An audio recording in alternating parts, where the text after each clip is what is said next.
खरं म्हणलं तर आत्ता जसं आबांनी सांगितलं का मला असं वाटतं का ह्या वेळेस ही पंचमीचं असं स्वरूप राहील का ही महाराष्ट्रात एक आयडियल म्हणून काम करणार आहे. का ह्यांची मी संकल्पना पाहिली नगरसेवकांची का ती सुखसुविधासोबत लोकांची सिक्युरिटी, त्यांना साधनं, त्यांचे सेफ्टी सगळ्या ह्याच्या विषयावरती त्यांनी पाहत करता ही काम केलं आहे. आणि असंच नाही आता जामखेडचं नाव लई मोठं आहे.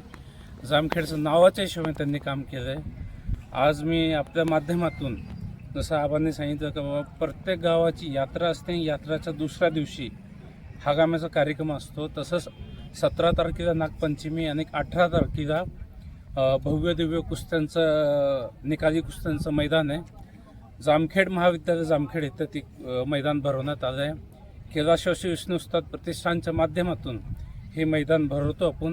आपण सर्व ह्या मैदानासाठी उपस्थित राहावं अशी मी एक नम्र विनंती करेन.